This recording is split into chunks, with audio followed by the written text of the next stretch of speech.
ودينا تخينا نابقى الجزائر كنكينا قلت فيلنا توم تا دي وسطكم إيدكم يتقبلوا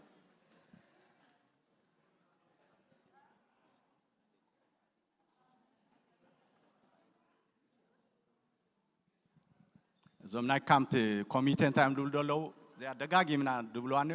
ترانسبورت دكو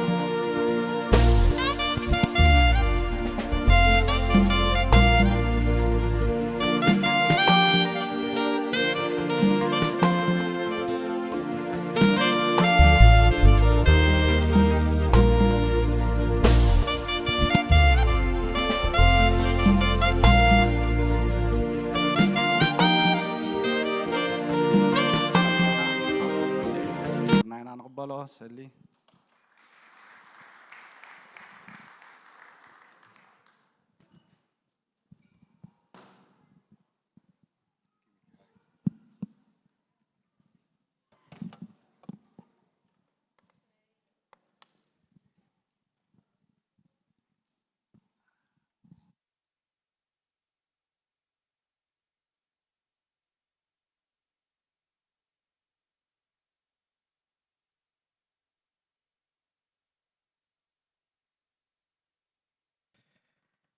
እግዚአብሔር አምላክና ዝተመስገነ ይሁን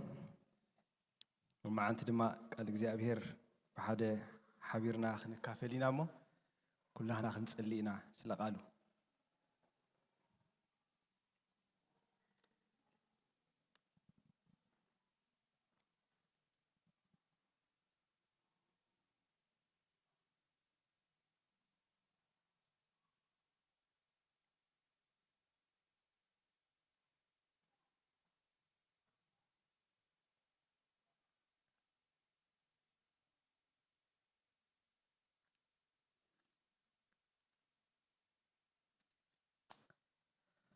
هاليلويا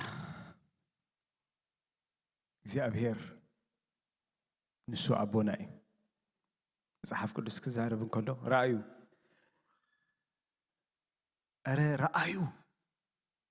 ራእዩ ውሉድ አምላክ ክንበሃል እቲ አቦ ከመይ ዝበለ ፍቅሪ ሃበና ከምኡውን ኢና እግዚአብሔር አምላክና አቦና ስለ ዝኾነ ማዓንቲ መንፈስ ቅዱስ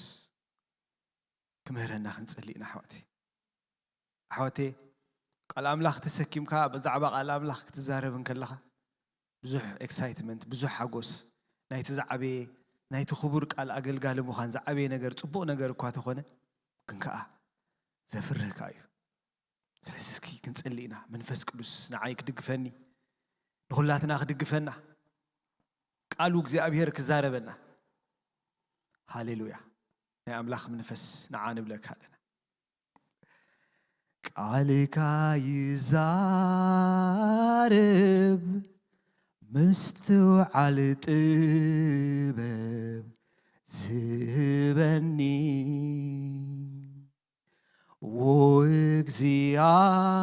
وإግዚአብሔር يفكرك مهارني بلبخي الناس كحواتي قالك يزارب مستو على طبب زبني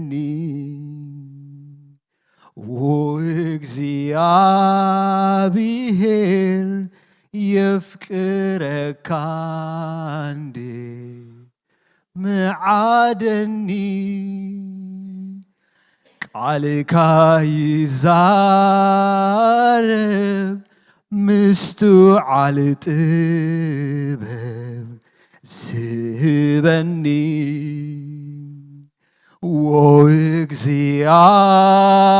وإግዚአብሔር يفكرك مهارني ممرنا زخون كامن فس قدوس بزمعلت زي نبغى نمتص لنا حقخان تزازات كان وإግዚአብሔር أملاخ قنعيو نسخة أملاخ حقيقة فردخا دم حقي مو يمسكنك الله بزمعلت زي وإግዚአብሔር أملاخ اتي كورك እኳ ዝጸሪ ቃልካ ኣብ ማእከልና ክትገልጾ ጽልልኹ መንፈስ ቅዱስ ሆይ ነዚ ቃል ነዚ ኣብ ቅዱስ ጽሑፍ ተጻሒፉ ዘሎ ቃል ንስኻ ኢኻ ጸሓፊ እዩ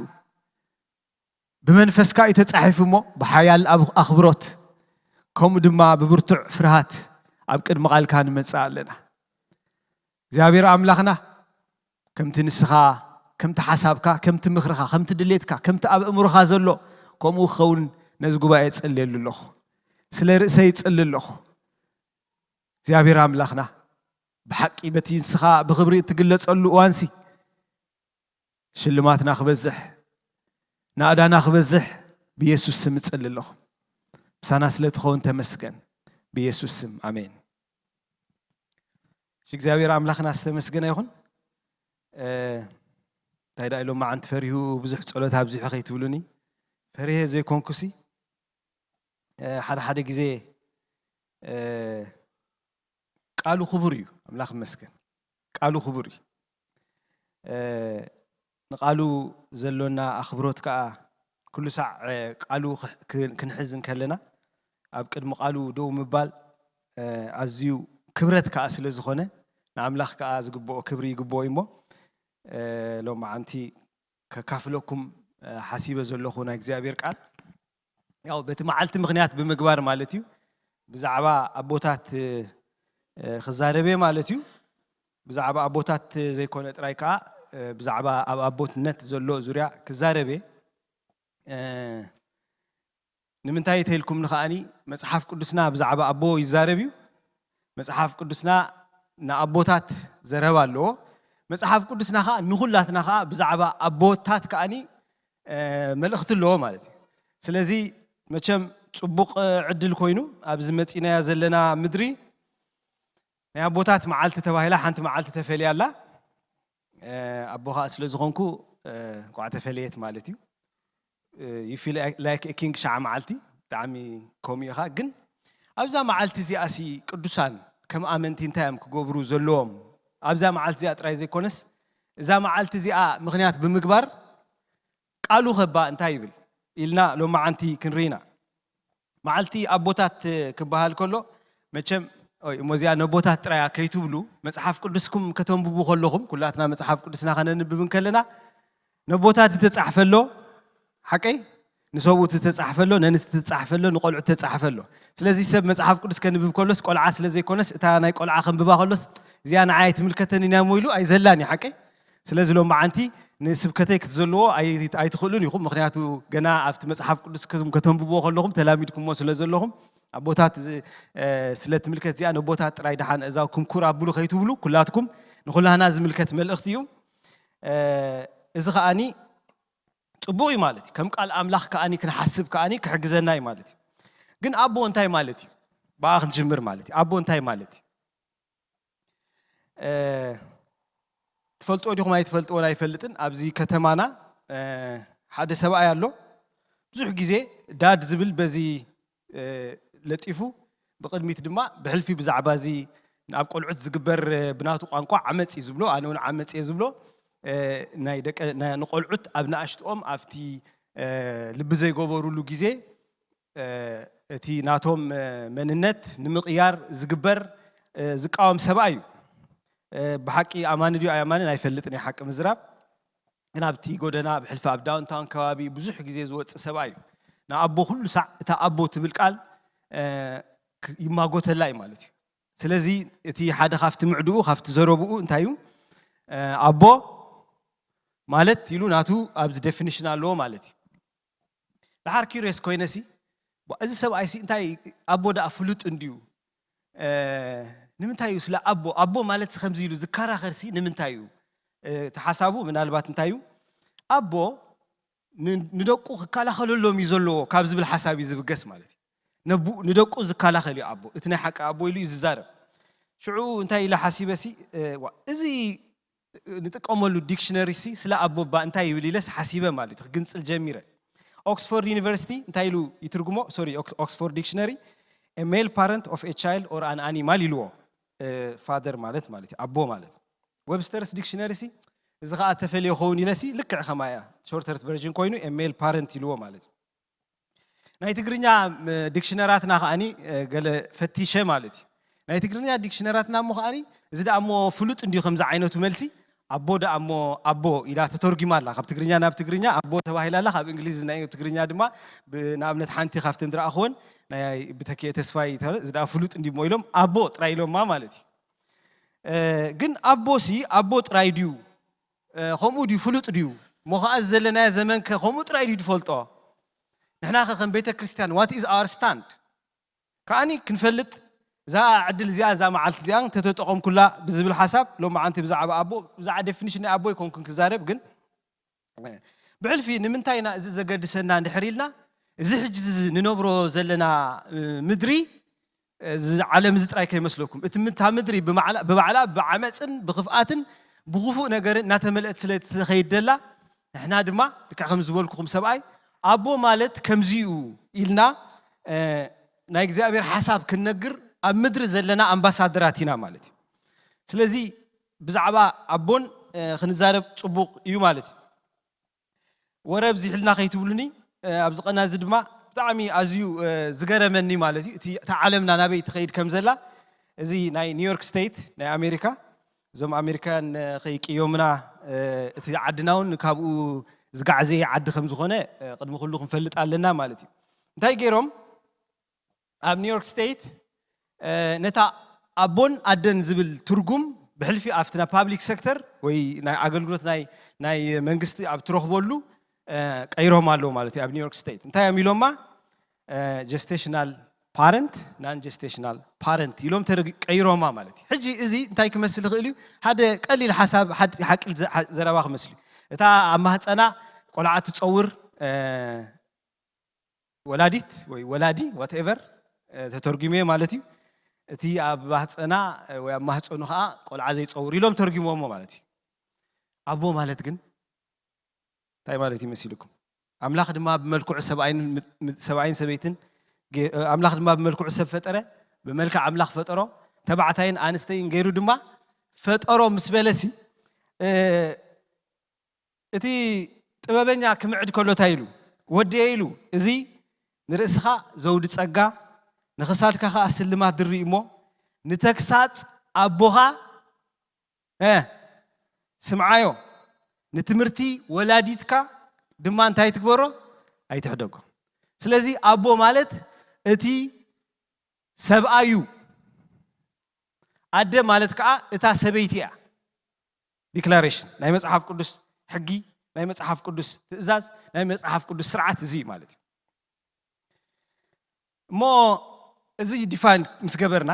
ኣቦ እንታይ ማለት እዩ እንድሕር ኢልና ኣቦ ማለት ከምዚ ንእሽተይ ክገልፆ ፈቲነ ዘለኹ መጽሓፍ ቅዱስና እቲ ሰብኣይ ማለት እሺ መዓልቲ ኣቦታት ሞ ኢሉ ከነኽብር ከለና ኣብዚ መዓልቲ እዚ እንታይ ኢና ንገብር እንታይ ኢልና መዓልቲ ኣቦታት ወይ ከዓ መዓልቲ ኣቦነት ክንሓስብ ከለና በዛ መዓልቲ እዚኣ ኣቦነት ንፅምብለሉ ነቦታትና ነኽብረሉ ነቲ ኣብ ሂወትና ዝተፃወትዎ ናይ ኣቦ ተራኻ ኣፍልጦ ንህበሉ ነመስግነሉን መዓልቲ እዩ ሓቂ ከምኡ ኢና ንገብር ማለት እዩ ሕጂ እዚ ሓሳብ እዚ ዝምኽሪ እዚ ገለ ሰባት መዓልቲ ክፈልዩ ከለውስ ጥዑይ ኣእምሮ ስለ ዘለዎም ኣምላኽ ኣእምሮኦም ስለ ዝባረኸ ይመስለኒ ከዓ ገሊኣቶም ማለት እዩ ብመፅሓፍ ቅዱስ እውን ኣእምሮኦም ስለ ዝቐንዐ ክኸውን ስለ ዝኽእል ንሕና ነዚ ኣጋጣሚ ጌርና እንታይ ኢና ንገብር ኣብዚ መዓልቲ እዚ ገለገለ ሓሳባት ክንርኢና ማለት እዩ እቲ ከመይ ጌርና ኢና ንፅምብሎ ዝብል ብሓቂ ኣብዛ መዓልቲ እዚኣ እዞም ቆልዑት ደቅና ኳስ እዚኣ ንእሽተይ ትመስል ፅሕፈት ዘላታ ነገር ሂቦምና ማለት እዩ ስለዚ በዛ መዓልቲ እዚኣ ነቦታት ነመስግነሉ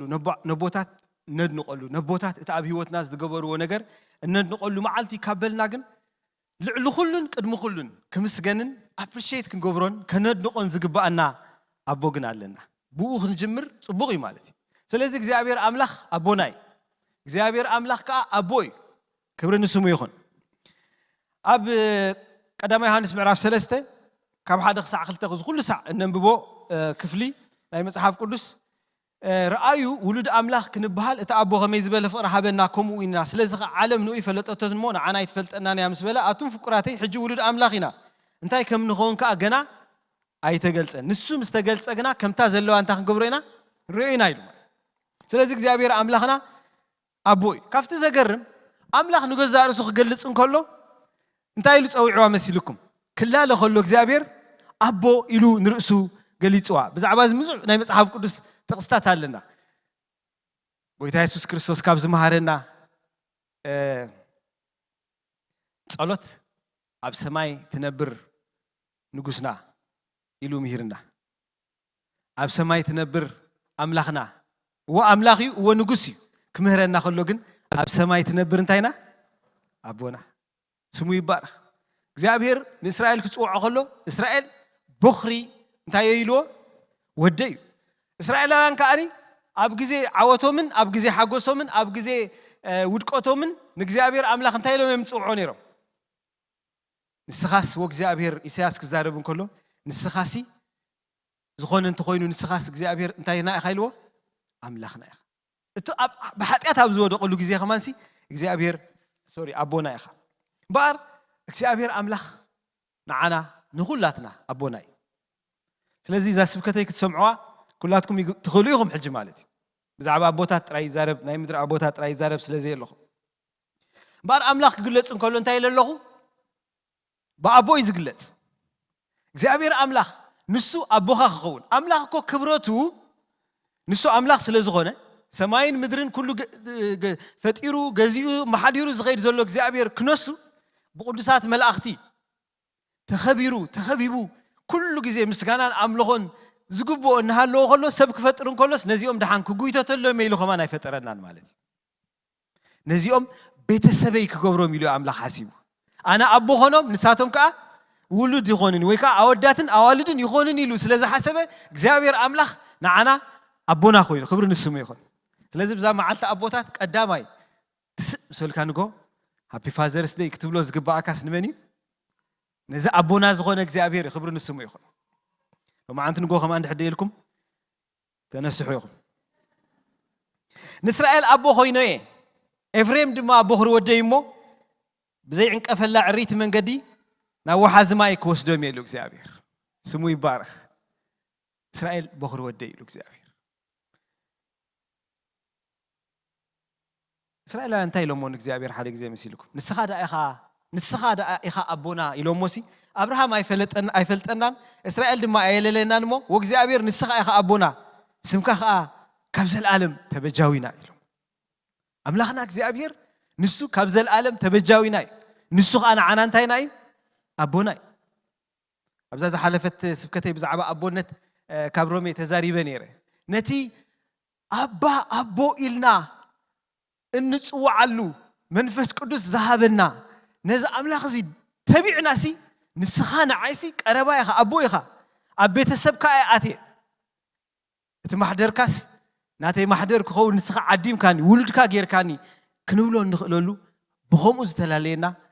كبر كوخنوسوس عبو كوخنوسوس قلنا عنا ولد زقبرنا أبو لنا خبرنا السميخون سلازق زي أبير أملاخنا أبونا أينا عنا إذا كل ساعة كحقسنا خقسنا كعرفنا كدقسنا زقبؤو حكي سمك زي أبير أملاخنا استمسكنا يخون أملاخن بقاري أبو ندحر كوينو إذا أبو زي نولدو خاني يفكرن يرحرحني نقرأ من قدنا أملاخ بأبو خبرنا نحنا يقبأنا دونيرو ندحر إلنا بمسارته أيقبأنا نمالتي نحنا كو عمست كوينا نيرنا سرقت كوينا نيرنا نجزي أبير زبدلنا سباتكم رومي خزار بن كل انتي لنا جنا انتي كلنا حتى أن كلنا جنا بدلنا يتات كلنا جنا عمست خلنا جزاهم مسيو سريق الزخد السب تاي تقبروه 911 يخاطروا له أملاكن أمس أبيلو مسحز الناس نحن ويك محرتين ياتات تخوينا أنت إننا نقبر نحن دحر حجي قدي فلكالو بجاها دحر حجي أي تسرق أنت اللي خدنا أنكايلنا ولا تهيبنا دحر حجي قل بليس إلا نحد نسودو مالتي زي أبير كنت أجير مسيلو كن عمس حيز الناس حزاب بيلو هون كعميتك أباي فردخا نزل عالم فردي نزل عالم أباها يكبوا إلو قطعوا أبانا أوديقوا نزل عالم እግዚአብሔር አምላክ ከጥፋና ድራሽና ከጥፋው ይዝግቦ ነር በዛ خሳድና ሕዝ አቢሉ እግዚአብሔር ኮም ይخገብር ዝግቦ ነር አብሔር ግን ሕዝ መሰበለና ዝም እጅ ከፈንጅ ዝባሃል ማለት እጅ ከፈንጅ ሰረቅትን ዓመጽትን ከለና ምስ ሓዘና እንታይ ገይርና መስልኩም ንበደልና ይቅረይልዎ በልዳሓ እንድሕር ሕጅ ዳሓና ኣነሳይ ይሰርቅኒ ኢልና ከምዚልና ካብ ትገዝኡ ውፅእ ክንብል ከለናስ ኖ ኖ ኖ ኖ ና ኣብዚ ገዛዚ ገዛኻ ይደረጅ ኣብዚ ንበር زغلو قحتري لها ناتكاي زغلو نبرتري لها ناتكاي لنا عايز ابو زغرب سمو يبارخ عمصتي نيرنا شمنا قيرو እግዚአብሔርና አና እንታይልና ውሉድ ገይርና ታሰራና ተቀይሩ እግዚአብሔር እዚ አቦይ ክብሎ ከለኹ አቦና እንዳ ከለንተ ዝኸውን ነይሩ መغናኹ ነይረ ይመስለኒ አቦይ ኮይኑለይ ስሙ ይባርኽ ባር እዚ አምላኽ እዚ እዚ አቦዚ ክላለየና ከለኹ እንታይ ለኩም ኣለኹ መን ኢሉ ተላሊና አና አቦኻ ኢሉና ይርሕርሓልና ኻዩ እንታይ ኢሉ መሲልኩም ኣብ መዝሙር ዳዊት 138 እግዚአብሔር ርሕሩሕን መሓርን እዩ ንኹራደን ጓይ ብሳህሊ ድማ እንታይ ኢልዎ ሙሉ እዩ ኩሉ ግዜ ኣይገንሕን ንዘለዓለም ከ ኣይቅየምን እዩ ከም መጠን ኃጢአትና ኣይገበረናን ከም መጠን አበሳና ድማ ኣይፈደየናን እዩ ሰማይ ካብ ምድሪ ልዕል ከም ዝብል ከምኡ ምሕረቱ ናብቶም ዝፈርህዎ ይስልጥን ከም ተወላድን ውሉዱ ዝርሕርሓሎም ከምኡ እግዚአብሔር ንዝፍርሕዎ ይርሕርሓሎም ስሙ ይባረኽ እዚ አምላኽ እዚ ሽሙ ሓደ ካብቲ ሽሙ እንታይ ይመስልኩም አቦ ዘኽታማት ተባሂሉ አቦ ናይ መን ናይ ዘኽታማት ሓደ ግዜ ናይ እግዚአብሔር አቦነት ክንሓስብዎ ከለና ኣነ ብምንታይ ከም ንገልጽ እግዚአብሔር ግን ክገልጽ እንከሎሲ አቦ ዘኽታማት ኢለን እንታይ ማለት እዩ መቸም ተቃል ዘኽታም ዝብል ቃል አቦ ዘይብሉ ወይ ከዓ ምናልባት አዶውን ዘይብሉ ወለድ ዘይብሉ ኾውን ይኽእል ወይ ከዓ ፍርቂ ከዓ ኾውን ይኽእል ካብ ክልቲኦም ሓዲዮም ማለት እዩ እግዚአብሔር አምላኽ ንሽሙ ክጽዋዕ ከሎሲ ኣነ ናይ መን አቦ ኢልዎ ናይ ዘኽታማት ንሕና ብባህሪና እኮ ዘኽታማት ኢና ነይርና ብባህሪና ዘኽታምነት ዝነበረና ሰባት ኢና እግዚአብሔር ግን እንታይ ኢሉ መሲልኩም አምላኽ ኣብ ቅድስ ማሕደሩ ኮይኑ ኢሉሲ አምላኽ ኣብ ቅድስ ማሕደሩ ኮይኑ አቦ ዘኽታማትን ጠበቃ መበለታትን ኢልዎ ንምንታይ እግዚአብሔር ብዛዕባ ኣብ ቅድስ ማሕደር ክዛረቡ እንከሎሲ መቸም እቶም ናይ ምድሪ ነጋውስ ኣብቲ ቅዱስ ኣብቲ ማሕደራቶም ኮይኖም እንታይ እዮም ዝገብሩ ነቲ ካብ ሃብታም ካብ ዓሌቱ ድሓን ዝኾነ ንዕኦም ዝደልይዎ ማለት እዩ ሓቂ እግዚአብሔር ግን ኣብቲ ዝተቀደሰ ማሕደሩ ኮይኑሲ ንመን ይደልዮ ነቲ ዘኽታም ሞ ዝዳኒ አቡኮ ደይፍለጥ ማለት ሲ ገለገለ ተልካ እግዚአብሔር እትዊልስ አነ አቦ ይኾኖ ሽመይ ብድሕሪኡ ጻሓፎ ብለካ እግዚአብሔር ስሙ ይባረኽ ሞ ናይ ኩላትና አቦ እግዚአብሔር ኣይትሕጎስን አነ ብድሕሪኡ ሽመይ ሽሙ ብድሕሪኡ ዝተጻሕፈለይ ሰበ እንታይ ማለት እዩ መስልኩም ገሊኣቶም ትርእዎም ዶ ኣብዚ ናይ ሶሻል ሚዲያ ሽሞም ከምዚ ሰሎሞን ተኮይኑሲ ሰሎሞን ወዲ ኢየሱስ ሲሎም ይጽሕፍዎ ማለት ገሊኦም ከ ሰሎሞን ወዲ አምላኽ መጀመርያ ከምዚ እንታይ ወዲ ኢየሱስ ብዙሕ ከምዚ ኦቨር ስፒሪቹዋላይዜሽን ገለ ይመስለካ ማለት ወላ ይኹን ወዲ ኢየሱስ ክትበሃል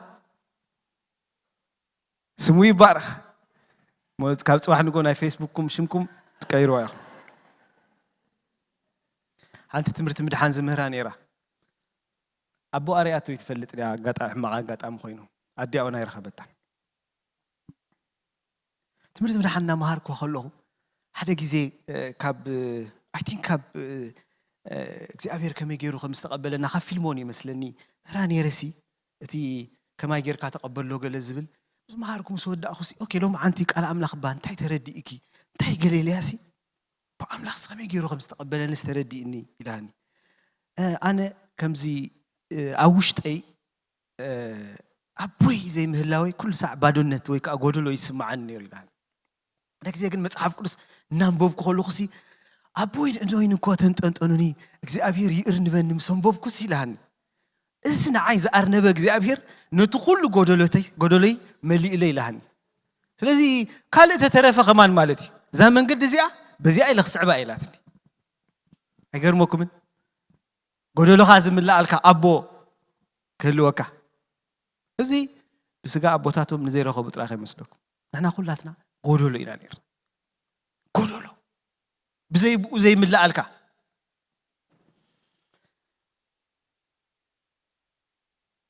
ኣቦይን እኖይን እኳ ተጠንጥኑኒ እግዚኣብሔር ይርንበኒ ቃል ኣምላኽ ሓቂ ቃል ኣምላኽ ሕያው እዩ ኣሕዋተይ ቃል ኣምላኽ ንኹሉ ሰብ ጥዑይ እዩ ዝገብሮ ኣእምሮና ይጥዒ ሓሳብና ይጥዒ ልብና ይጥዒ ህይወትና ይጥዒ እዛ ኣቦ እዛ ኣብ ህይወትና ምስ ኣትወ ውሉድ ናይ ኣምላኽ ምስ ኮና እዚ እምበር እግዚኣብሔር ኣምላኽ ንውሉዱ ከዓ ይሓሊ ብዛዕባ እዚ መጽሓፍ ቅዱስ ብዙሕ ይዛረብ ሰብ ንወዱ ከም ዝሕንግሮ እግዚኣብሔር ኣምላኽካ ናብዛ ቦታ እዚኣ ክሳዕ እትመጽእ ኣብ በረኻ ካብ ኩሉ ዝኸድኩምዎ መንገዲ ከም ዝሓንገረካ ርኢኻ ኢልዎ ኣብ NIV እዚኣ ክትርጉማ ከሎ እታ ሰብ ንወዱ ከም ዝሕንግሮ ትብል ኣቦ ንወዱ ከም ዝሕንግሮ እያ ተተርጊማ ዘላ መን ንወዱ ከም ዝሕንግሮ ኣቦ ኣብ ካልእ ትርጉማት እውን ከምኡ ተተርጊሙ ይኾን ኣቦ ንወዱታ ከም ዝገብሮ ከም ዝሕንግሮ ኣቦ ንወዱ ከም ዝሕንግሮ እግዚኣብሔር ኣምላኽ ሓንጊሩና እስራኤላውያን ብምድሪ ኣጻምእ ክኸዱ ከለዉ መቸም ከተንብቦ ከለኻ እዚ ንኣሽቱ ምዕራፋት እዩ ክመስለና ዝኽእል ናይ 40 ዓመት ጉዕዞ ግን እዚ ናይ 40 ዓመት ጉዕዞ ድማኒ ከምዚ ኤር ኮንዲሽነር እናሃለወካ ክውዕካ ከሎ ድሓር ንእሽተይ ማይ እናሰተኻ ገለ ዓይነት ናይ ኮነንቲ መንገዲ ማለት ኣብ ምድረ በዳ እዩ ኣብ ምድረ በዳ 40 ዓመት ኣትማን ኣብ ዘለዎ ዕንቅርቢት ኣብ ዘለዎ እግዚኣብሔር ኣምላኽ ንህዝቡ እስራኤል ነቲ ንስኻ በኽሪ ወደይኻ ኢሉ ዝፀውዖ ህዝቢ ክወስዶ ከሎ እቲ ፀሓፊ ከምዚ ኢሉ ተርጊሞ ከምቲ ኣቦ ንውሉዱ እንታይ ዝገብሮ ዝሕንግሮ እግዚኣብሔር ኣምላኽ ሓንጊሩ እዩ ዝብፅሕና ኣሕዋተይ ዘይተሓንገረ መን ኣሎ ዘይተሓንገረ መን ኣሎ መቸም ቆልዑት ከለና ብዙሕ ኢና ተሓንጊርና ንሕና ኣብዚ ዓዲ ዳርጋ ምሕንጋር ደላይ ትመስልኒ I don't know ኣላ ማለተይ ሲ ስለ ዘይርኢ ማለተይ ኣላ ንደቀይ በቀዳማይ ምሕንጋር ኢለ ቃል ክምህሮም እንከለኹ ሲ ከቢዳቶም ማለት እንታይ ክብለኩም ኢለኩም መሲልኩም ወ ትኸብድ እያ ኣብ ከቢድ እዋን እንዳ ተሕልፈካ እግዚኣብሔር ኣምላኽ ኣብ ኣጻምእ ኣብ ኩሉ ኩነታት እናሕለፈካ ከሎ ኣብ ዝሓንጊርካ ክኸይድ ከሎ ማለት እዩ እስኻ እኮ ከም ኣብ ሊሞዚን ትዝውር ዘለኻ እኮ እዩ ዝመስለካ ንሱ ግና እንታይ ዓይነት ኣብቲ ምድሪ ከም ዝሓልፎ ግን ትፈልጦ ኢኻ ኣሕዋተይ ብእግዚኣብሔር ዝተሓንገርኩ ሰብ እየ እስክበሉኒ ሞ ንጎት ስኢልካስ ሃፒ ፋዘርስ ዴይ ኣይበሃልን ዶ ነዚ ንእግዚኣብሔር ኣምላኽ ምስጋና ኣይግብኦን ዶ ኣድናቆት ነቦታት ዝግብኦም ተኾይኑ እቲ ቅድሚ ኩሉ ኣድናቆት ክወሃብ ዝግብኦ እግዚአብሔር ኣይኮነን እግዚአብሔር ይባ ስሙን ዘላለም ይባረኽ እዚ ሓቂ እዚ እንድሕር ዳ በሪህልካ ብድሕሪኡ ነቦታትካ ከተኽብሮም ነቶም ናይ ኣቦነት ተራዝ ተፃወቱ ኣብ ህይወትካ እውን ከተኽብሮም ዕድል ትረክብ ኣእምሮኻ ትረክብ እግዚአብሔር ኣምላኽካ እንታይ ይገብር መሲልኩም ኣቦ ስለ ዝኾነ ይቐፅዕካ ይቐፅዕ ቅፅዓት ማለት መቸም ኔጌቲቭ ኮኖቴሽን እያ ዘለዋ ብዙሕ ግዜ ክትሰምዓ ከለኻ ማለት እታ ናይ እንግሊዝኛ ቁሩብ ዲሲፕሊን ትብል ተሓይሽ ትመስል መስለኒ ግን ቅፅዓት ማለት ከምዚ ካብ ቁጣዓ ዝውለድ ማህረምቲ ወይ መቕፃዕቲ ገላ ይኮነን ንሱ መቕፃዕቲ ይዝባል ፓኒሽመንት ምስ ተቆጣዓኻ ተሃርሞት ከምዚ ሪስፖንስ ናይ ሓደ ቁጣዓ እዩ እቲ ቅፅዓ መቕፃዕቲ ንብሎ ማለት ቅፅዓት መጽሓፍ ቅዱስ ብዝተፈለየ መንገዱ ይዘቐምጦ ቅፅዓት ናይ እቲ ምንጩ ፍቕሪ እዩ ስለዚ ተፍቅር ኢኻ ትቐፅዕ ማለት እዩ ከምኡ ጥራይ ዘይኮነ ኸኣኒ መወዳእትኡ ድማ ማኣረምታ እዩ ማለት እዩ እግዚአብሔር ኣምላኽካ ኣቦ ስለ ዝኾነ እንታይ ይገብር ይቐፅዕካ ኣምላኽ ጽሑፍ እዩ እንታይ ይብል መሲልኩም እግዚአብሔር ነቲ ዘፍቅሮ እንታይ ይገብሮ እዩ ይቐፅዖ እሞ ነቲ ዝቕበሎ ዘበለውን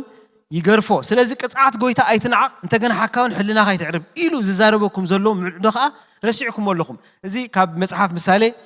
ተጠቂሱ ተላዒሉ ዝተጠቕሰ ሓሳብ እዩ ስለዚ እግዚአብሔር እንታይ ኢሉ ንዘፍቅሮ ውሉዱ እንታይ ይገብሮ እዩ ንገሩን እስኪ ይቐጽዖ እግዚአብሔር ፍቅሩ ስለ ዝኾነ እግዚአብሔር ንዘፍቅሮ ነቲ ዘፍቅሮ ኣይከዳኔን እኮ ክልተ ተጻራርቲ ቃላት ኮይን ዝመስላ ዘፍቅሮ ኢሉሲ በተሓንተ እንታይ ይገብሮ ንዘፍቅሮ ዳኣኒ ተቀባጥሮሉ እንዲያክትኮን ነይረዋ ንዘፍቅሮ ዳኣ ካል እንዲያክትኮን ነይረዋ ግን ንዘፍቅሮ ውሉዱሲ እግዚአብሔር እንታይ ይገብሮ ይቐጽዖ እዩ ኣምላኽ ቀጻዕ እዩ ብምንታይ ዝቐጽዕ ሰፊሕ ሓርእስቱ ክኸውን ይኽእል እንዲ ግን ዲሲፕሊን ሕጂ ቅጽዓት ትብል ብፓኒሽመንት ከይንርዳእ ማለት እዩ ብምንታይ ኢና ንዛረብ ዘለና ኣምላኽ ጸሎት ትጽሊ ኣብ ቅድሚ ኣምላኽ ትጽልሞ እግዚአብሔር እንታይ ኢሉ ይምልስ ይመስልኩም ኖ ኣይበካን ይብለካ እግዚአብሔር ኣይበካን ይብለካ ንምንታይ መስልኩም እግዚአብሔር ከም ይገብር ተርሂብና ዳ ዝባና ሂብና ክንከይድ እንዲና ሰብኮ በባህሪኡኹም እዩ ሓቀይ ሰብ ተሂብካ ኣምላኽ የድልየንን ይብለካ ማለት እግዚአብሔር ኣምላኽ ግን ንዑ ነቲ ንደልዮ ጽዳሕ ይብለና ማለት እዩ ስለዚ ኣምላኽ በትናህና ቋንቋ ብሓርፋፍ መንገዲ እውን ክሕልፈና ይኽእል ኣዝዮም ዘቆንዝቡ ኩነታት እውን ኣብ ህይወትና ክንሓልፍ ንኽእል ኢና እግዚአብሔር ኣምላኽ ደኣሞ ኣበይ ኣለኻ ከመይ ዳ እዩ ሓደ ግዜ ኮንፊውዝድ ትኸውን ኢኻ ማለት እዩ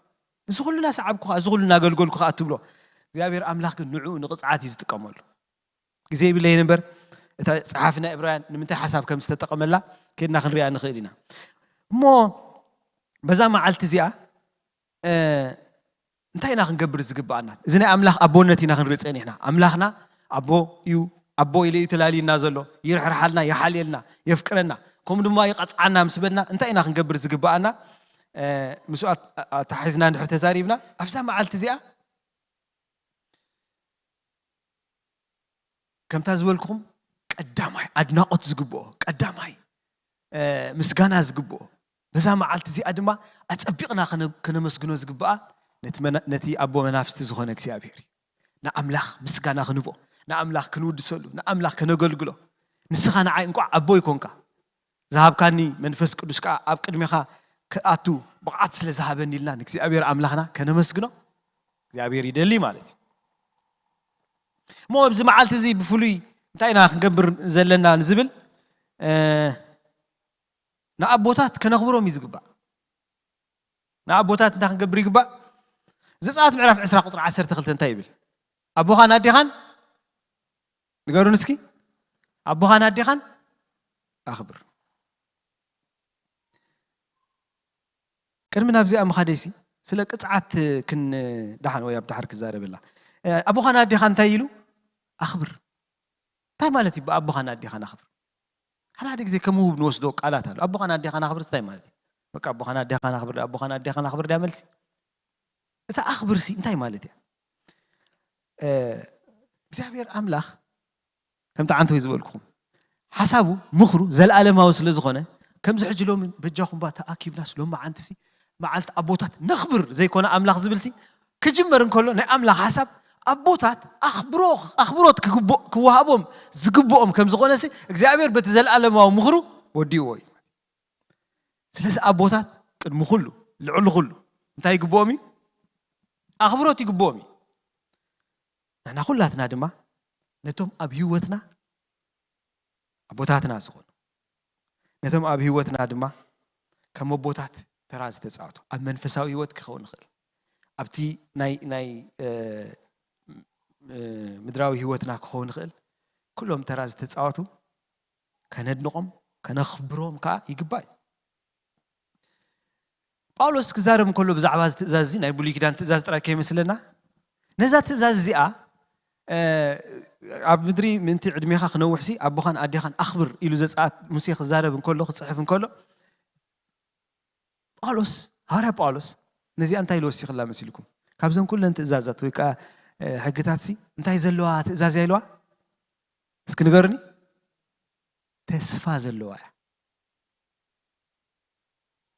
with a blessing تمتع مالتي كلها with a blessing ببركة له يمتع هو متع for some reason كن إخزابير سي إزي آسي له explicitly قال يسوع مات إزي آسي مس بركة تمتع زازيا إلو مات ስለዚህ ኣቦኻን ኣዴኻን ኣኽብር it's not a choice. It's not a choice. ኣብዚኣ ኩላትና ዘለና choice ኣይኮነን ከኽብር ዶ ከይኽብር ንብሎ ኣይኮነን ኣቦኻን ኣዴኻን ኣኽብር ዝብልሲ እቲ ኣቦ መናፍስቲ እቲ ኣቦ ዝኾነ እግዚኣብሔር ንሱ ባዕሉ ኣዚዙ እሺ ጎይታ ኢዳ ተመልሳ እሺ ጎይታ እዚኣ ክንእዘዛ ጥራይ ዘለና እምበር ኣኽብር ማለት ኣኽብሮት መሃብ ኦነር መሃብ ማለት እዩ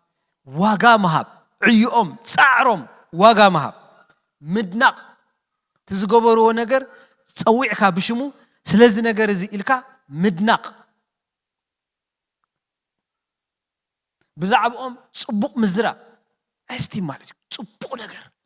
ምዝራብ ይግባእ እዚ ትእዛዝ እዚ ኣቦኻ ፍጹም ይኹን ኣይኹን ብዘይገድስ ማለት እዩ the imperfect father መን እዩ ተባሂሉ ኩላትና እዩ ማለት እዩ ኣነ ሕጂ ብዛዕባ ርእሰይ ተዛሪበሲ I don't deserve honor በቲ ተኣሹ ማለት እዩ ኣቦኻን ኣዴኻን ኣኽብር ክብል ከሎ እግዚኣብሔር ሲ ሽዑ ቅድሚኡ ኣቐሚጡ ዲ ከምዝን ድሕር ገሪልካ ኣኽብሮ ዲሉ እግዚኣብሔር ኖ እዛ ትእዛዝ እዚኣ ንማንም ኣይምተገበአትን ነይራ ኣምላኽ ነቲ ፍጹም ዘይኮነ እቲ ዘይፍጽምንኦም ሂደት ክኸውን ይኽእል ብዙሕ ክኸውን ይኽእል ኣቕያሚ ክኸውን ይኽእል ከይከውን ይኽእል ዝኾነ ይኹን እግዚአብሔር አምላክ ታይሎ አዚዙ መስልኩም አቦኻን አዴኻን ንገሩን እስኪ አኽብር ይለዋ ትእዛዝ እዚ ብእዛዝ ብፍጹምነት እንተዝኸውን ነይሩ ማንም ካባና ነዚ አይ ምተገበኦን ማንም አቦ ድማ ነዚ አይ ምተገበኦን ነይሩ ስለዚህ በመሰረቱ ከምት ዝበልኮ ትእዛዝ አምላክ ስለዝኾነ አምላክ በስልጣኑ ዝመደቦ ነገር ብምኽሩ ዝገበሮ ነገር ማለት ታይዚ ሳንዴይ ስኩል ናይ ቆልዑት ናይ 6 ናይ 7 ዓመት ትምህርና ደሎ ከይትብሉኒ ኣብ መጽሐፍ ቅዱስ ዝተጻሕፈ ቃል አቦኻን አዴኻን አኽብር ያትብል ቃል አምላክ እዚ ናይ እግዚአብሔር ትእዛዝ አሁን ሓደ ጊዜ ፊሊንግስ ክትንክፍ አይደልን ግን እዚ ደሞ ከመይ ኢላ አቦ ክብሎ ስኸብደኒ ትብሎ እንድሕር አቦ ሃሊኩም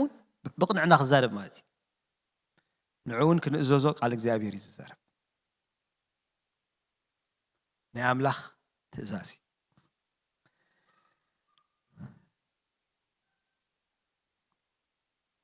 ስለዚህ ነፍስ ወከፍና ብዛዕባ እዚ ናይ አምላክ ሓሳብ ክንሓስብ ይግባአና ነቶም ናይ ስጋ አቦታትና ጥራይ ዲና አይኮነ ናይ ስጋ አቦታትና ጥራይ አይኮነን ነዚ ክንገብር ዘለና ንኹሎም እቶም አቦታት ከዓ ከነድንቆም ይግባአና ነዚዩ ኣብ ቤተ ክርስቲያንና ከማንሲ አቦታት ክድንቁስ ይግብኦም የሚሎምሲ ከመይ ዝበለ ሕድሪ ዘለዎ ጽሑፍ ሎም ማዓንቲ ሂቦምና ዞም ደቅና ማለት አሁን let me challenge እዚ ትእዛዝ እዚ ንዓና ከመይ እግዚአብሔር በዚ ምተደነቀልና ዶ ልዕሉ ኩሉ ነቲ መናፍስቲ ነቲ ናይ መናፍስቲ አቦ ዝኾነ እግዚአብሔር ክንእዘዞን ከነኽብሮን ቅቡል ምስኡ ማዕረ ዝኸይድ ድማ ነቶም ናይ ምድሪ አቦታትና ድማ ሎማዓን ስለ አቦታት ስለ ዝዛረብ ዘለኹም ይንበር ነቶም ወለድና ኻኒ ክንእዘዞም ይግባአና ማለት ናወዳኹዬ ባርና አቦታት እንታይና ክንዛረብከ ስለ አቦታት ካ ከይተዛረብና ክንወጽ መቸም ጽቡቕ ስለ ዘይኮነ ነቦታት ካ ቃል አምላክ ክንታይ ይብል አሕዋተይ ሓቀኛ ናይ አቦ ትርጉም ሓቀኛ ናይ አቦ ዴፊኒሽን ክንረኽቦ እንድሕር ደሊና ትርጉሙ ኣብ መን ኢና ንረኽቦ ኢልና ኣለና ንገሩን እስኪ ኣብ እግዚአብሔር ኢና ንረኽቦ እግዚአብሔር the perfect father አምላኽና ንሱ ጥራዩ እቲ ፍጹም አቦ እዚ ፍጹም አቦ እዚ ድማ ምሳሌ ማለት ስለዚህ እቶም ዘይፍጹማን አቦታት ክንሪኦም እንከለናሲ ከም ዘይፍጹማን ዝፈልጦም አምላኽ ንሱ ባዕሉ ዝዘና ከሎ አኽብሮም ስለዝበለና ከነኽብሮም ከነድንቆም ከነመስግኖም ታንኪዩ ክንብሎም ይግባእ ሳምዑ ዲኹም መሳይ ኣጆኹም ትምህርተይና ኢሎም ማዓንቲ ኣሜን ኣይብልን እዩ ብዙሕ ግዜ ዝጥቀመላ ሓንቲ ነገር ኣላ ሓደ ሰባ ክብላ ሰማዕኽዎ ግን ስብከተይ ኣሜን ናይብለኩም እዩ ጥዕና ግን ክህበኩም ኢልና ገለገለ ስብከታት አሜን አይብለካኒ ማለት ጥዕና ግን በካይ እዚ ምጥዕናና ዶ ይኹን ስም አምላኽና ዝተመስገነ ይኹን ነዚ እግዚአብሔር እዚ ምእዛዝ ንባዕሉሲ ወላ አይጣዓምካ ነዚ አምላኽ እዚ ምእዛዝ ንባዕሉሲ ጥዑም እዩ መሪድ ይወኸው ንኽእል እዩ ግን ጥዑም እዩ ስሙ ይባረኽ ነዚ ጎይታ እዚ ክትእዘዞ ስኻ ኢልካ ወላ አይሰማማዓኒ ወላ ንዓይ አይጣዓመኒ እግዚአብሔር አምላኽ ንዓኻ ግን ክእዘዘካ እየ ክትብሎ ትኽእል ኢኻ ማለት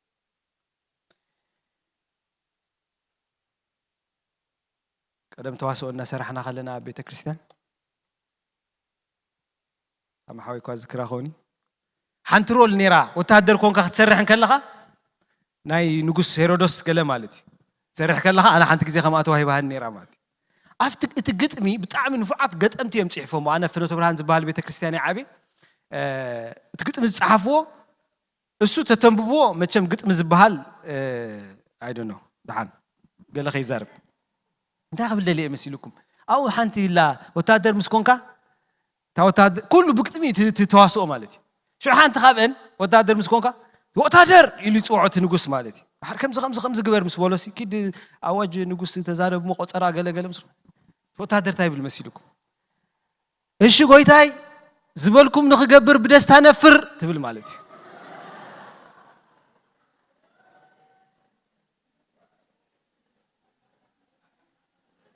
حاتي እግዚአብሔር ተይልካ እሺ ጎይታይ ዝበልካ ንኽገብር ብደስታ ነፍር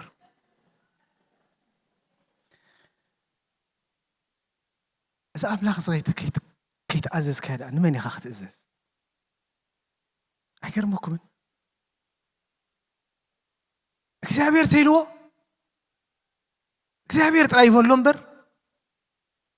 አምላኽና ምእዛዝ he deserves our obedience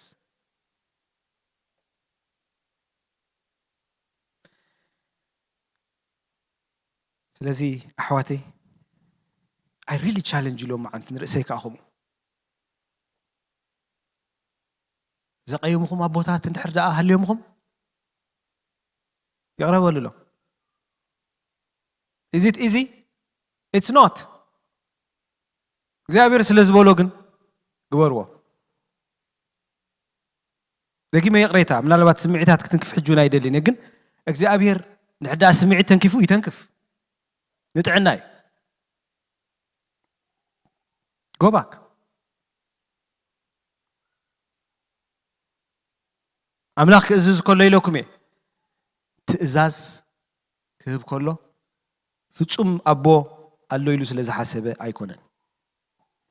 مو أبوتات كه إذا ما عدا زي بزعبا أبوتات تتزاربنا أبوتات كم يوم كونوا زلوا أبوتات صراحة منفساوين مرحتي بيتهم كونوا مسحف كل سيزار دايب المسيلكم بزعبا منفساو مريح النت مسحف كل سنة بزحات منفساوين مرحت له مالت سكزي أبيسي مرحتي كونوا زوع هاجر زمرحو سراويت زمرحو بزح نجر زمرحو مالت سكزي أبير زوع ماله حدا خابهم ناي مريحنت أبنت مثالي تباهيلو نصوعه بتصبودي بحما ياسي أبولي كدان ياسو إسرائيل نزوم كلهم نجزتات سعيرو كمرح نمسي تكيو እግዚአብሔር كمرح مصوعه እግዚአብሔር حدا تسفاهيبو أنا كم تمسي مسي زنبركو مسمن كهوني له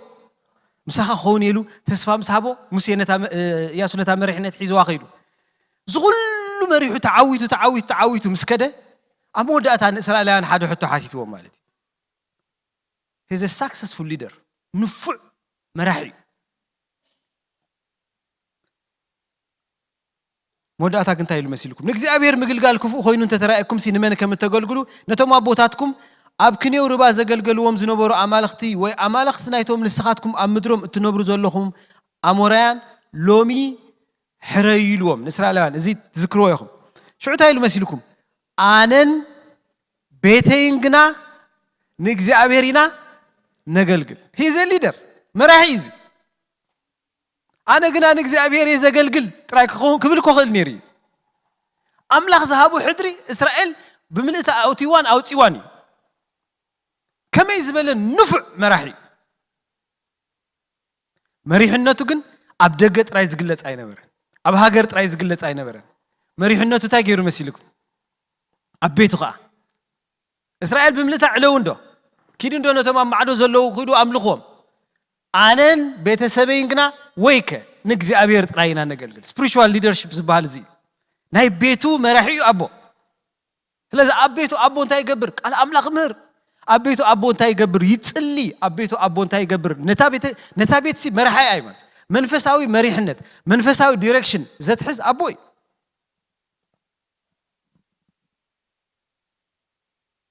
ስለዚ ኣቦታት እዚ እንድሕር ደኣ ጌርና ጥዒት ማሕበር ጥዑይ ሕብረተሰብ ጥዑይ ዝኾነ ነገር ንእግዚአብሔር ከነቕርብ ንኽእል ኢና ማለት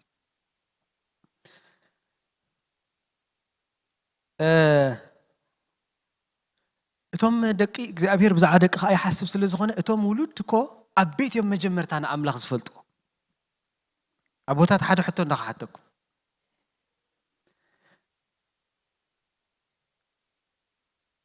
ውሉድ ናሲ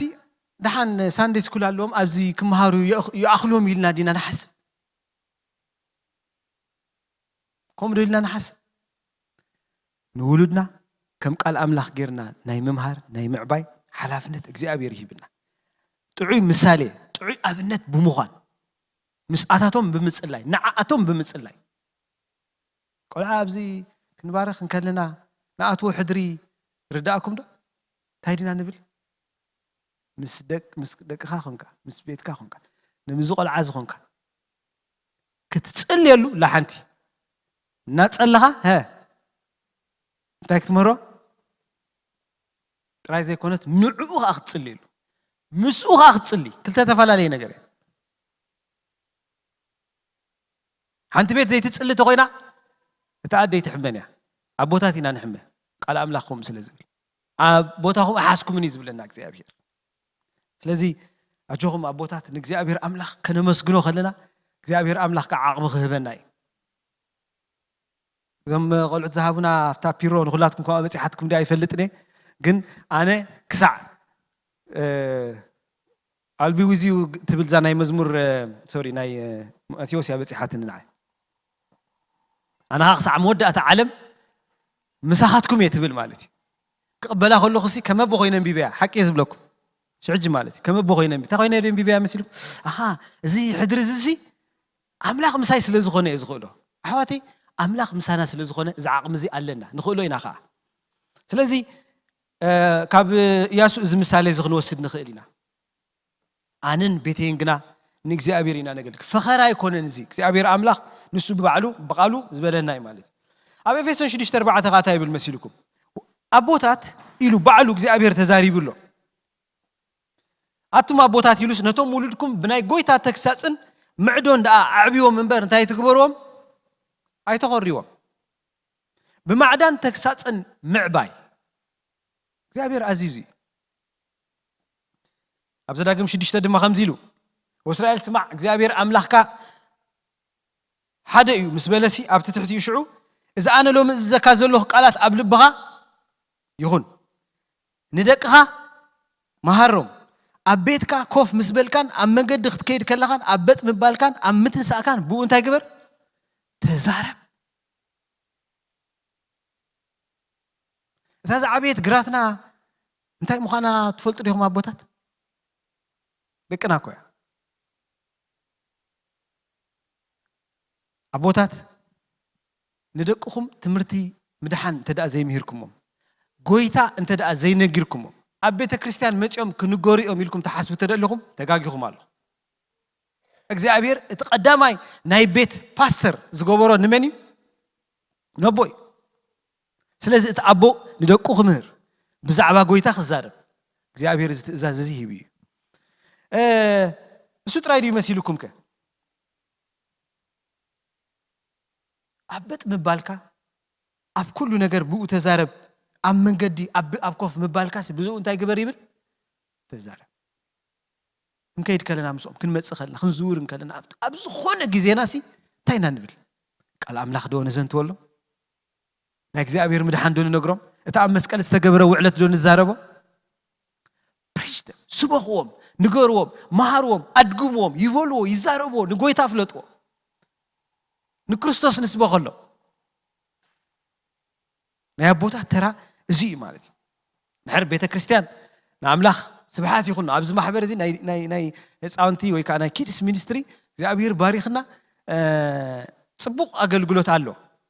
ነቶም ኣብኡ ዘገልግሉ እግዚአብሔር ኣብዝሑ ይባርኮም ኣብዚ ሓለፈ እንደይገብር ኣብዚኣ ተዛሪብያ ነይረ ንሳ ኣብዚኣ ምግልጋል ቀላል እያ ሓቂ ክነግረኩም it's easy very easy ኣብኣ ምግልጋል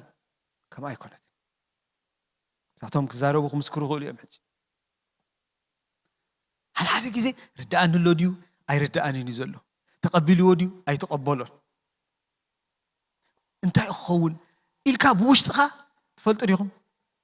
ደይ እቲ ዘራኢ ብእምነት ዳኣ ዝዘርእ ኮይኑ እምበረይ ብብዙሕ ሻቕሎት ኢኻ ትዘርእ ተገልግል ማለት እዩ ነዚ ኢኻ ካብ ልበይ እግዚኣብሔር ይባርኮም ዝብሎ ጽቡቕ ግን ናቶም ሓላፍነት ሓደ ግዜ እንታይ ሽሙ ኮይና ንሓስብ ትፈልጡ ዲኹም ሓደ ግዜ ኣብ ኢትዮጵያ ከለኹ ኣብቲ ናይ ህፃናት የገልግል ስለ ዝነበርኩ ነታ ትመርሓና ዝነበረት ሓፍቲ ምስ ኢሉ ሓደ ሰብ እንታይ ዲኹም ትምህሮም እዚኦም ደቅና ኣብዚ ቤተ ክርስቲያን ኢልዋ ማለት እዩ ዋ ክልተ ሰዓት ኣብ ሰሙን ንትረኽቦ ወዲ ካዳ እንታይ ክትምህረልካ ቤተ ክርስቲያን ሰሙን ሙሉእ ከምሳኻ እዩ ዘሎ ስኻ እምበር ትሕተት እንታይ ዲኻ ትምህሮ ትበሃል እምበር ንስኻ ዓወተይ ቃል ኣምላኽ ምምሃር ጸሎት ምምሃር ንክርስቶስ ልዑሉ ኩሉ ንክርስቶስ ፕሪችተ ማቴሪያል ይብለይ እንድሕር ኢልኩም ሓሲብኩም ናይ ቤተ ክርስቲያንና ንጥቀመሉ ሎምሽ ሓቂ ካብቶም ንኣሽቱ ብሕልፊ ናይ ኣዋና ኣለዎ ሓቂ ዋው it is full gospel ተንቢብኩሞ ሙሉእ ወንጌል ብዛዕባ መጽሓፍ ቅዱስ ብዛዕባ ክርስቶስ ብዛዕባ ስላሴ ኣነ እኳ ስላሴ ትርዳእኒ ንብል ሰባት እየ ዝብለኩም ዘሎ ኩሉ ኣለዎም ማለት እዩ ቅዱሳን ኣሕዋተይ ብሙሉእ ክንዕጥቆም ክንምህሮም እዚ ነቦታት እየ ብሕልፊ ዝዛረብ ዘለኹ ናይ እግዚኣብሔር ሓላፍነት ኣሎና ኣነ ሞ የገልግል እንዴ እንድሕር ኢልካ ንቤትካ እንድሕር ካልኣይ ሰሪዕካ ተጋጊኻ ኣለኻ ብዛዕባ እቲ መንፈሳዊ መራሒ ቤቱ እንታይ ዝገብር ዲ ዝብል ዘስተናብር እንታይ ማለት ዲ ልክዕ ከምዚ እኳ ከም ኢያሱ ኣነም ቤተይን ግና ንእግዚአብሔር ኢለ ነገልግል ዝብል ማለት እዩ ስለዚ ፋሚሊ ዲቮሽንስ ክህልወና ብሓደ ክንጽሊ ብሓደ ክንዝምር ኣብ ቤት እንድሕር ፋሚሊ ዲቮሽን ዘየለ ሰብኣይ ኣቦ እዩ ዝሕመ ስለዚ ርእስና ንሕመም ንሕከኽ ካልእ እንታይ ይብል መሲልኩም ኣይተኸርይዎም ካ ኢሉ ኣቶም ኣቦታት ነቶም ውሉድኩም ብናይ ጎይታ ተግሳጽን ምዕዶን ዳኣ ኣዕብይዎም እምበር እታ ትእዛዝ ንባዕላ ብናይ ጎይታ ተግሳጽን ምዕዶን ኣዕብይዎም ምስ በለት እንታይ ትግበርዎም ኣይተኸርይዎም ሕጂ ተግሳጽ ናይ ጎይታ ተግሳጽ ዓንተ ወይልና ኢና እግዚአብሔር ኣምላኽ ባዕሉ ዝግስጽ ኣምላኽ እዩ ዝቐጽዕ ኣምላኽ እዩ ማለት ውሉድ እንድሕር ዳኣ ተጋግዮም ክግሰጹ ኣለዎም እዚ ከዓ ናይ ኣቦ ስራሕ እዩ እቲ ኣይተኸርይዎም ዳ እንታይ ማለት እዩ ተልና ንውሉድና ብኸመይ ኢና ንኸርዮም ብዙሕ መኸረይ ነጥብታት ክህሉ ይኽእል ሰብኣይ ብዙሕ ግዜ ኣብ ገዛ ታፍ እዩ ኣነ በዛ ርእሰይ እንደ ዝዕቅና ታፍ እዩ ማለት እዩ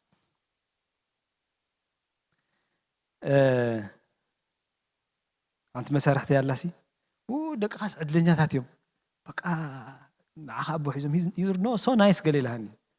ኣይትፈልጥኒ ኣብ ገዛ ያነኸም ይኾንኩን ኢለያ ንሓቂ ዝብለኩም እቲ ውዱቕ ባህሪና ሓደ ግዜ ስለ ዝደፍኣና ማን ኢዝ ታፍ ማለት ሓደ ግዜ ኣነ እንዴ ትብል ኢኻ ማለት እዩ ስለ ድኻም ርእሰይ ዝዛረብ ዘለኹ ሕጂ ሓደ ግዜ እቲ ተረርቲ ምዃንና ነቶም ውሉድ ከጨንቖም ይኽእል እዩ ማለት እዩ ንሓቂ የጨንቖም ከምኡ ትገብር ተኢልኩምኒ ገብርዎ ንሓቂ ግን ዝጣዓስ ንሳሕ ማለት እዩ ንሓቂ ዝብሎ I really feel bad ማለት እዩ ኣምላኽ ለካ ኣብ ቃሉ ብዛዕባ እዚ ይፈልጥ እዩ ስለዚ ኣትን ኣዴታት ንደቅኸና ይተኸረዮም ደይሉ መንፈስ ቅዱስ ጥበበኛ ኣቱም ኣቦታት ኢሉ ብባህሪና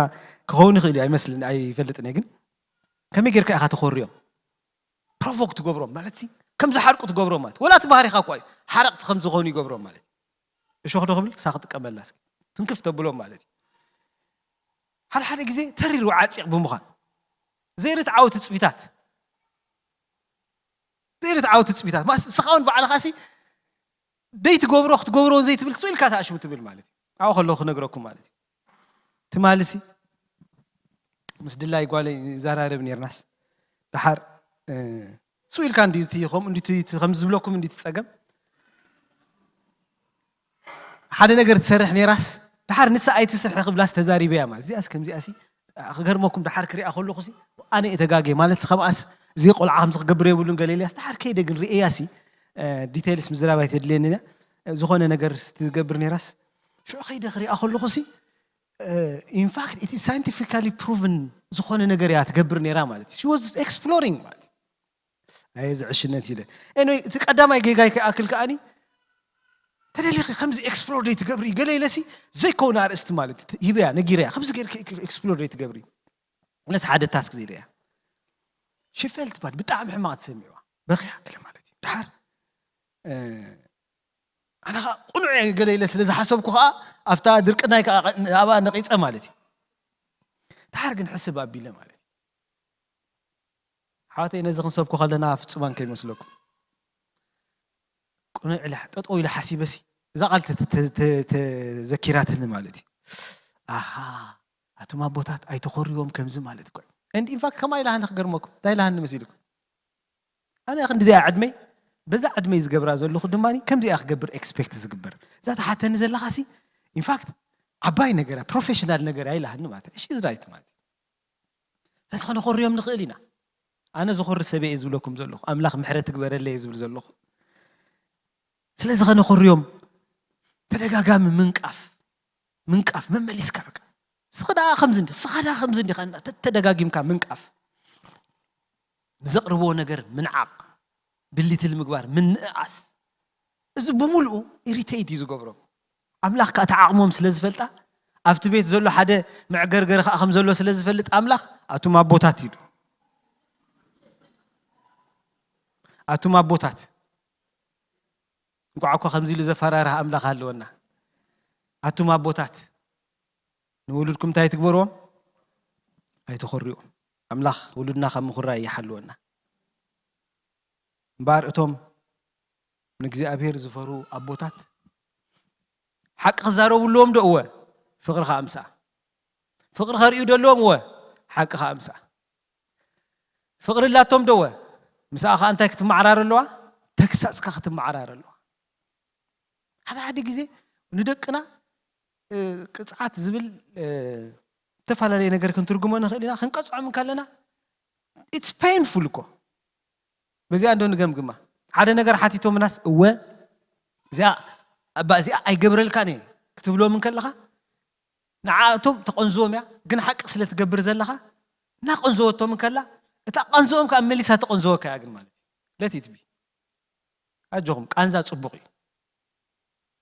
ጥዑም ቃንዛ ዝበሃል ኣሎ ሓደ ግዜ ፍሪኡ ፅቡቕ ተኮይኑ ጥዑም ቃንዛ እዩ ዝበሃል ከምኡ ኢሎሞ ስዊት ሶሮ ጥዑም እዩ ኣይዶኖ ጥዑም ኣይኮነን ግን ከዓ ፍሪኡ ጥዑም እዩ ስም ኣምላኽና ዝተመስገነ ይኹን ባር ኣሕዋተይ ፀጋን ሓቅን ድንጋፀን ቅፅዓትን ስልጣንን ፍቕርን ኣመርዕዮም ዝኸዱ እግዚኣብሔር ኣቦታት ይደሊ ኣሎ ሕዳ ቀፂዕናዮም ዶን ፊል ባድ ኣብኣ ንቆፁ ጆኹም በታ ሓንቲ ዳ ኣይትኹን እምበር ኣብኣ ንቆፁ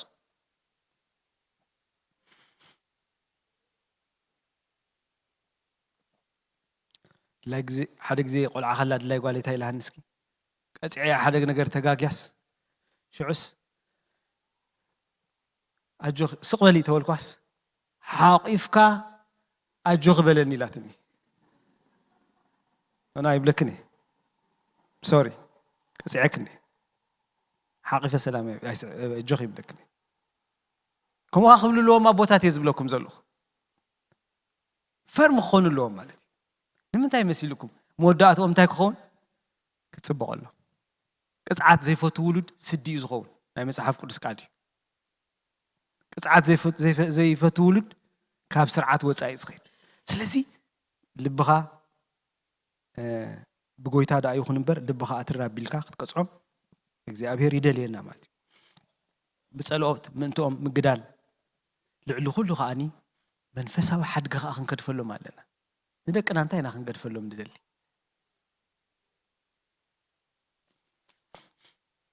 ሎማ ዓንቲ ማዕረ ስብከተይ ብዛዕባ ድላይ ዳእ ሰብ ኢኸ እምበር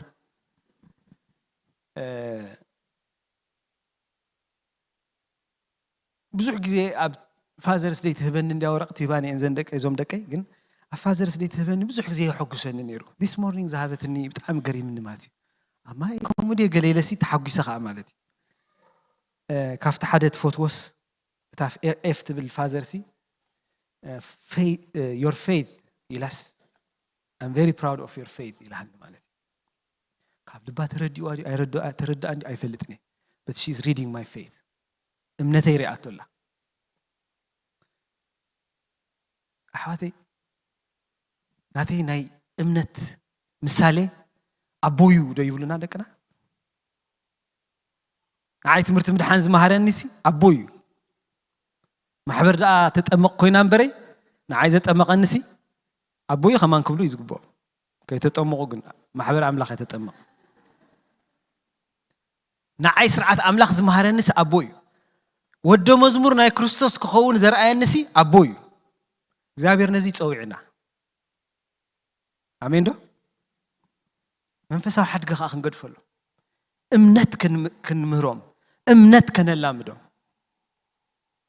ክርስቶስ ኢየሱስ ክንሰብኮም መንፈስ ኣምላኽ ክመልኦም ከምቲ ንኩሉ ሰብ ንገብሮም ዳውና እምቢርና ክንጽልየሎም ብንእሽቶኦም ብዓብዮም እዚ ሓላፍነትና እዩ ኣምላኽ ዝሕድሪ እዚ ይህብና ካብቲ ኣምላኽ ዝሃበና ሕድሪ እዚ ኣምላኽ ነቦታት ከምዚ ይጽበዩ ስለዚ ኣሕዋተይ ማዓንቲ ብዙሕ ነገር ኢና ተዛሪብና ልዕሊ ኩሉ እግዚአብሔር መንፈሳዊ ኣቦና ምዃኑን እቲ ንዓና ዝገበረልና እንድሕር ርኢና እሱ ሙሉእ ሞዴል እዩ ማለት እዩ እኹል ሞዴል እግዚአብሔር ይሓልዩ ተልናስ ንደቅና ክንሓልየሎም እግዚአብሔር ይቐጽዕ ተልናስ ንደቅና ክንቀጽዖም ንእግዚአብሔር ብምርኣይ ክንኮኖ እንኽእል ክንበቕዖ እንኽእል ኣቦነት ኣለና እግዚአብሔር ነቦታት ነዚ ይጸውዕዎም ክብሪ ንስሙ ይኹን ክንጽሊ ኢና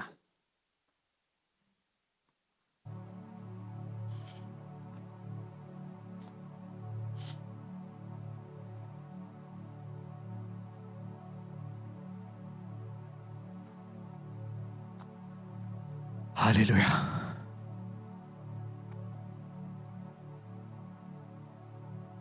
ኣሕዋተይ ክንጽሊ ኢና ሲሪየስሊ ክንጽሊ ኢና ሕጂ ንእግዚአብሔር ኣቦና ስለ ዝኾነ ክነመስግኖ ኢና እሞ ኣምላኽ ኣቦና እዩ ኣሕዋተይ እግዚአብሔር ኣምላኽ ኣቦና እዩ የስ እግዚአብሔር ኣቦ እዩ እግዚአብሔር ኣቦ እዩ ኣነ ውዱ ክኸውን ዘይግባእኒ ክነሱ እግዚአብሔር ግን ናቱ ውሉድ ገይርኒ ሞት ዝግባእኒ ክነሱ እግዚአብሔር ግን ኣባል ቤተሰቡ ኣባል ስድሪኡ ገይሩኒ ስም እግዚአብሔር ካብ ዘለዓለም ንዘለዓለም ይባረኽ እስኪ ንኣምላኽ ከነመስግኖ ኢና ኣሕዋተይ እስኪ ንኣምላኽ ኣድንቆ በዛ መዓልቲ እዚኣ እግዚአብሔር ንዓይ ኣቦይ ስለ ዝኾንካ ንሱ እኮ ስሙ እግዚአብሔር ይሓሊ እዩ እግዚአብሔር ይሕለ እኳ እዩ ስሙ እግዚአብሔር ይሓሊ እዩ ስሙ ሃሌሉያ ሃሌሉያ ንኣምላኽ ክብሪ ይኹን ኣሕዋተይ እስኪ ንኣምላኽ ክብሪ ሃብኦ እግዚአብሔር ክብሪ ይውሰድ እግዚአብሔር ኣድናቆት ይውሰድ ሃሌሉያ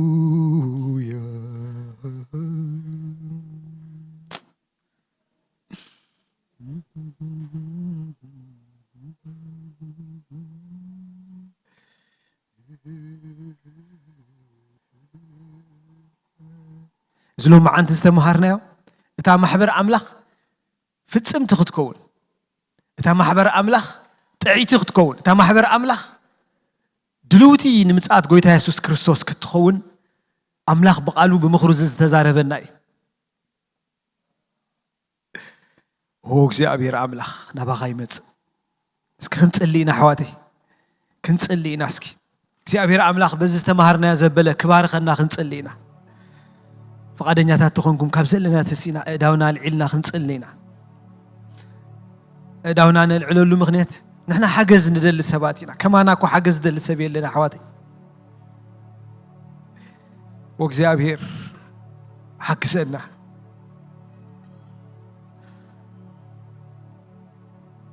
نبوتات قاعد نصلي له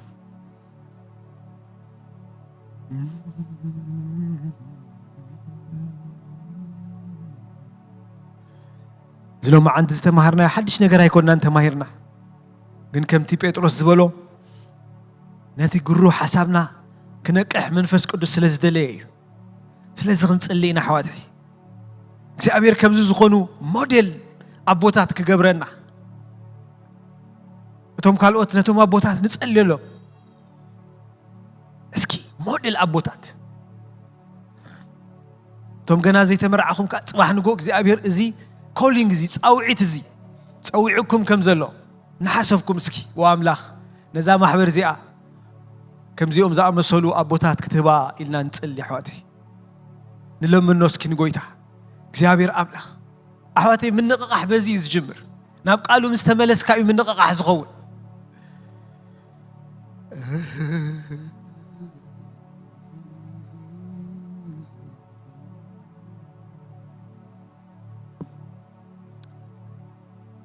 እግዚአብሔር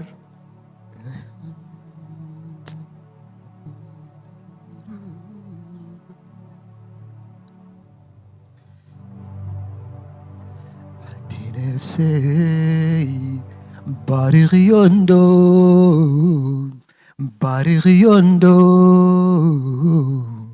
نكسابير نتيب محرت ستصور عملا فتاري እግዚአብሔር ستاري እግዚአብሔር ሃሌሉያ ሃሌሉያ Hallelujah, Hallelujah, Hallelujah, Hallelujah, Hallelujah, Hallelujah, Hallelujah, Hallelujah, Hallelujah.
اسم أملاخ يبارخ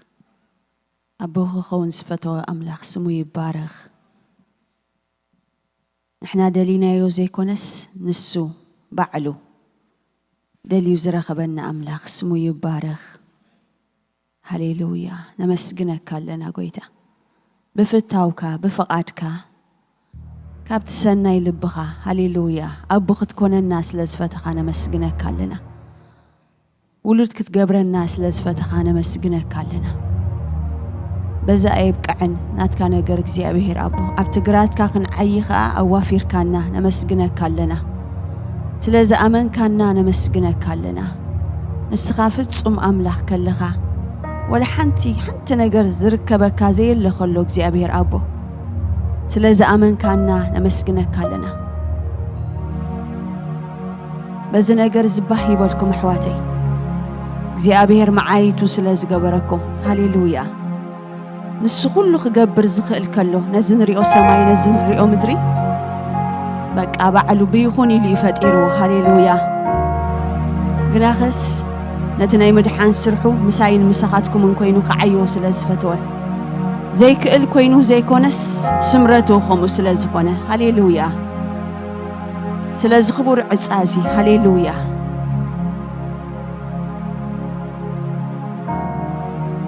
زدحان كنس كي أخلني زتبجخني كي أخلني ولو دايس ملكني وحيدك نايكم قم نجر وقصيرك معاي تغاجر كاني مسارح تغاجر كاني معاي تغاجر كاني مسارح تغاجر كاني كبريو كبريو نأخام كالقال كبريو كبريو نأخام كالقال كبريو كبريو نكسيابير مكالقال كبريو كبريو نكسيابير مكالقال نأخام كالقال نأخام كالقال نأخام كالقال نأخام كالقال بحاتياتي كبر غسينك اللخو حدقت حاتيات راي مقاس كوين زرخبكو ندغت فروس معري مقدي الكاسمي خاني كوينات كمعايتي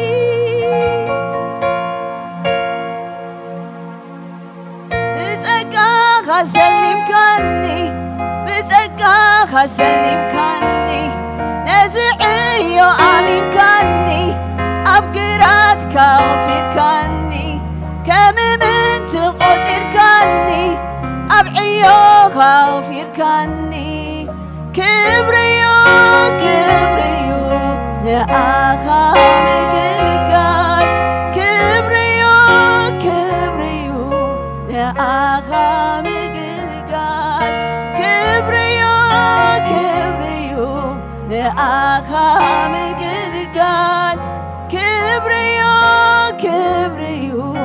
نأخام كالقال نأخام كالقال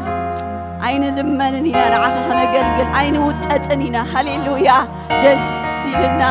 باهلنا بكا واغانا زبزيبنا زوابنا كبر قوتيرنا هللويا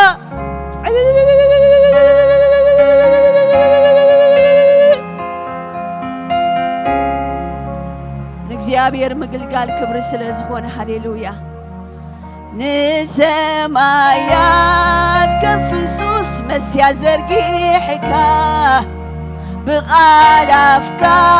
فترتاتنا بهلا ومتيخا زقلقلكا حاجة زي ما أسليوكا كبر ختبني مبرش اللي ما توسي هللويا نشلمات هللويا نزغبري أبقع كاني بزقاها سلم كاني نزغبري أبقع كاني بزقاها سلم كاني كبريو كبريو نكسيابير مقلقال كبريو كبريو نكسيابير مقلقال كبريو كبريو نكسيابير كبريو كبريو نكسيابير مقلقال نكسيابير مقلقال نكسيابير مقلقال نكسيابير مقلقال نكسيابير ሃሌሉያ ደስ እንዳበለና ምስ ሙዚቃ ክንዝምሮ ኢና በቃ ክብሪ ሃሌሉያ ንዓና ንዓኻ ምግልጋል ዕፃይ ስምካ ይባረኽ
قويتا يبارك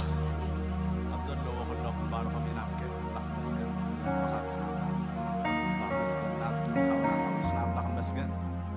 سكا اداونا زرقي حنا نباركم هاليلويا كم تقالو كن مهارت صنعنا مجمريا نرسع زي بلنا ابو تخينا مفرهي كبري ابيلو زبله كله نغزابير بزلنا كبري ابونت نقول املاح مسكن ابو سلازخونه خنا خبرو ويتا تخينا خا مفرهي ابيلو خم زبله ابو سلازخونه انا نخبرو سلاقالو استمسكن يكون سلازن ጸጋ استملحواتنا دم املاح مسكن እግዚአብሔር كم زبله لمحبرو نبيتو gift ስለዛሃበ سمي بارخ اسكداونا حرنا زرنا نبارخو مينا كلنا املاح مسكن بارخنا عينس قبون كالت زي حمنا امسي بركه እግዚአብሔር حالفت مجدي እግዚአብሔር يبارككم አይብሉን يم نحنا غنا بسم እግዚአብሔር نباركم علنا اب كل ህይወቶ مسلاጥ مقنع يكون اللهم بيسوع ክርስቶስ እግዚአብሔር መመልሰም ይወስቁ እግዚአብሔር ንመንግስት ዝበቃ አገልግሎት ኮነሎም ኩሉ ጊዜ እግዚአብሔር ዘይወርድ አገልግሎት ኮነሎም እግዚአብሔር በመንፈስካ እግዚአብሔር አምላኬ በመخرኻን በጥበብካን እግዚአብሔር መመልስካ እግዚአብሔር ኢንክሪዝ ዝገብር ጸጋህ በዝሐሎም ንጽልለና እና ወሰኹ ኮድ እግዚአብሔር አምላኬ በኢየሱስ ክርስቶስ ንባረከም አለና ጥዕናም ዝተባረከ ይሁን ትሕስቶም ዝተባረከ ይሁን ምእታው ሙጾም ዝተባረከ ይሁን ቤቶም ዝተባረከ ይሁን አሌቶም ዝተባረከ ይሁን በኢየሱስ ክርስቶስ كل خبرنا عخا يكون آمين እግዚአብሔር عزيز يبارككم ودينا لنا ጎይታ ይባርክኩም